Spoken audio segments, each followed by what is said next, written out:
آج ایک بڑی ذمہ داری آپ پر ہے حضرات. ہم ذرا تھوڑا سا واپس اپنے مسجدوں اور حجروں کی طرف سمٹتے جا رہے ہیں اور معاشرہ بے ہنگم ہوتا جا رہا ہے. نوجوان نسل تباہ ہوتی جا رہی ہے، بد اخلاقی کی انتہا کو پہنچ چکی ہے، اور جدید ٹیکنالوجی نے تو اس کو حدود پار کروا دی. ٹک ٹاک جانتا ہوگا، یوٹیوب جانتا ہوگا، لیکن کلمہ پڑھنا نہیں آتا ہوگا، نماز نہیں آتی ہوگی، اپنے پیغمبر کا نام اس کو نہیں آتا ہوگا. تو پھر اس کی اصلاح کون کرے گا؟ آپ حضرات ہی کو نکلنا پڑے گا.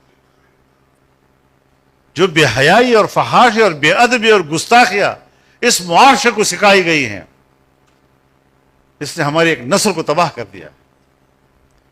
آج مولوی صاحب خطبہ دے نا جی، اور خطبے میں یہ کہے کہ یہ فحاشی، یہ مخرب اخلاق، تو ایک یوتھ یا ایک دم کھڑا ہو جائے گا، آپ ہمارے خلاف تقریر کر رہے ہیں، وہ تیرے خلاف نہیں کر رہا ہے. اس کو خود فوراً پتہ چل جاتا ہے کہ یہ میرے خلاف بولتا ہے. چور کی داڑھی میں تنکا جسے کہتے ہیں. یہ ذہنیت پیدا ہو گئی، جرت انہیں پیدا ہو گئی ہے کہ اگر آپ اخلاقیات پر بات کریں گے تو آپ کو ٹوکنے کی بھی ضرورت کرتے ہیں. اس کے لیے معاشرے میں جائیں، گھروں تک جائیں، نوجوانوں کو سمجھائیں، درس میں بلائیں، درس قرآن میں بات کریں ان کے ساتھ. اسکولوں میں بچوں کے اثر نو تربیت کا انتظام کیا جائے، اور نئی نسل کو، آنے والی نسل کو بچایا جائے.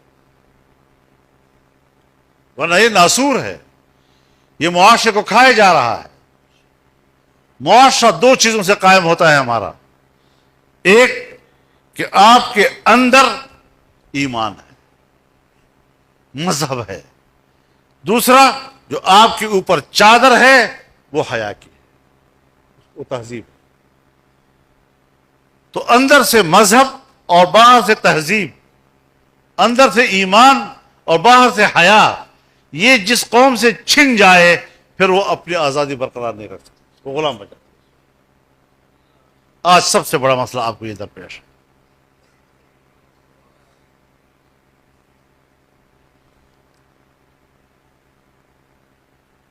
میں اس دن ایک انٹرویو دے رہا تھا تو مجھ سے سوال کیا گیا کہ آپ تو 1.5 سال آپ نے حکومت کی ہے، 3.5 سال انہوں نے حکومت کی ہے، تو کیا فرق ہے؟ آپ نے کوئی مہنگائی کم کی؟ میں نے کہا ذرا اس سے بھی پیچھے چلے جاؤ نا، اس سے بھی پیچھے چلے جاؤ. پہلے بھی تو ہماری ہی حکومت تھی، چاہے اس میں پارٹیاں تھوڑی تھیں، پھر بھی تو 1.5 سال بھی تو ٹھیک ہے ہماری تھی، لیکن تمام ادوار پہ جائیں.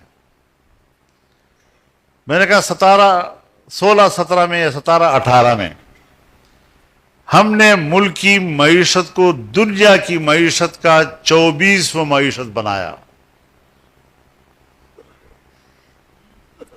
اور ابھی جو ہندوستان میں G20 کا سمٹ ہوا ہے، سربراہی اجلاس ہوا، اب تک ہم آج اس اجلاس میں شریک ہوتے تھے،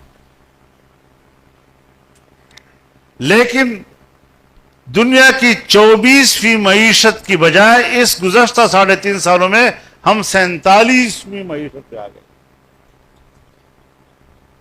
یہ انہوں نے ملک کی معیشت کا حشر کیا. ہم نے حکومت چھوڑی تو آپ کے بینک میں جو زر مبادلہ کے ذخائر تھے، ریزروز، وہ 16-17 ارب ڈالر کے تھے.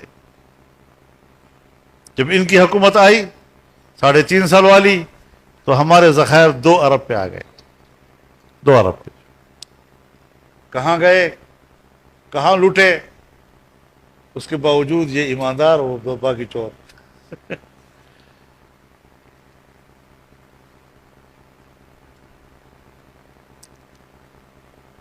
سالانہ مجموعی ترقی کی جو شرح تھی وہ 6-6.5% پہ ہم نے چھوڑی تھی. 3.5 سال حکومت آئی، 0 سے نیچے چلے گئی، مائنس پہ چلی گئی. یہ فرق تھا ان کا.